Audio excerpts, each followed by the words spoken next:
جی senator صاحب، آپ کو بی ٹی ایل میں خوش آمدید۔ B T L human rights ایک ٹی وی چینل ہے یورپ کا، تو ہم یہاں سے جو ہے آپ کو خوش آمدید کہتے ہیں، اور امریکہ آمد میں بہت خوش آمدید کرتے ہیں۔ میرا نام وجیش ہے، بی ٹی ایل سے میرا تعلق ہے۔ ابھی پاکستان کی صورتحال جو موجودہ سازی صورتحال ہے، اس کے باعث بلاول صاحب کا یہ پہلا وزیر خارجہ کی حیثیت سے جو دورہ ہے، اس کے بارے میں آپ کیا کہتے ہیں؟ بسم اللہ الرحمن الرحیم۔ سب سے پہلے میں آپ کا شکریہ ادا کرتا ہوں کہ آپ نے مجھے بلایا اور مجھے بولنے کا موقع دیا۔ جہاں تک پاکستان پیپلز پارٹی کے چیئرمین بلاول بھٹو زرداری صاحب کے as a foreign minister visit کا تعلق ہے، تو جس دن سے بلاول بھٹو زرداری صاحب فارن منسٹر بنے ہیں، تو آپ کو بھی معلوم ہے اور پوری دنیا کو پتہ چلا ہے کہ پوری دنیا سے ان کو نہ صرف مبارکباد کے پیغامات آتے ہیں، فون کالز آتے ہیں، بلکہ بلاول بھٹو زرداری صاحب کے ساتھ کام کرنے کے لیے خواہش ظاہر کی ہے۔ تو اسی طرح آج بلاول بھٹو زرداری صاحب آئے ہیں نیو یارک، اور میں سمجھتا ہوں کہ یہ پاکستان پیپلز پارٹی کے لیے نہیں بلکہ پاکستان کے لیے اگرویل ہے کہ جب شہید ذوالفقار علی بھٹو صاحب فارن منسٹر تھی تو اس نے پاکستان کو پوری دنیا میں پاکستان کا نام روشن کیا تھا، اور میں سمجھتا ہوں as a political worker, as a Pakistan Peoples Party کے سینیٹر،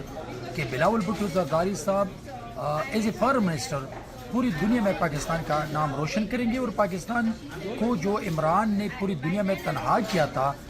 میں سمجھتا ہوں کہ چیئرمین صاحب کے آنے سے پاکستان کے تمام ممالک کے ساتھ پاکستان کے تعلقات کو مضبوط ہو جائیں گے۔ اچھا سینیٹر صاحب، آپ نے بھی یہ بھی کہا کہ پیپلز پارٹی ایک وہ پارٹی جہاں پہ تمام مکتبہ فکر کے، تمام عقائد کے لوگ، تمام علاقوں کے لسانیت کے لوگ جو ہے وہ جمع ہیں، اور ایک چھتری کے نیچے جو ہے یہ پارٹی جو ہے وہ بنی ہوئی ہے، اس میں کوئی رنگ نسل کی کوئی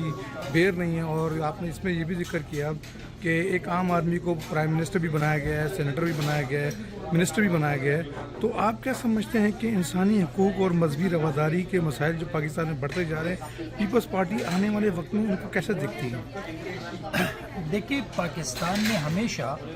جب پاکستان پیپلز پارٹی حکومت میں ہوتی ہیں یا اپوزیشن میں ہوتی ہیں تو ان کے کچھ پالیسیز، مینیفیسٹو اور منشور ہوتا ہے، اور پاکستان پیپلز پارٹی میں تمام رنگ، مذہب، نسل کے لوگ جو کام کرتے ہیں اور کام کرنے میں آسانی محسوس کرتے ہیں، اسی وجہ سے ہماری پالیسیز میں، ہمارے مینیفیسٹو میں، ہمارے منشور میں ہر مذہب کو ایک آزادی حاصل ہے۔ چاہے آپ جس مذہب سے بھی تعلق رکھتے ہیں، پاکستان پیپلز پارٹی نے کبھی مذہب کارڈ کو استعمال نہیں کیا ہے، اور مذہب کارڈ کو استعمال کرنے کے وہ بہت مخالف ہے۔ تو میں سمجھتا ہوں کہ پاکستان پیپلز پارٹی فنڈامنٹل رائٹس کے لیے، ہیومن رائٹس کے لیے بہت زیادہ سٹینڈ لیتی ہے، اور تمام مذاہب کے لوگوں کو پروٹیکشن دینے پر زور دیتے ہیں۔ اور یہی وہ بات ہے کہ پاکستان پیپلز پارٹی ایک گلدستہ ہے جس میں ہر مذہب، ہر نسل، ہر طبقے کے لوگ کام کرتے ہیں، اور بہت خوشی محسوس کرتے ہیں کہ ہم پاکستان پیپلز پارٹی کے پلیٹ فارم سے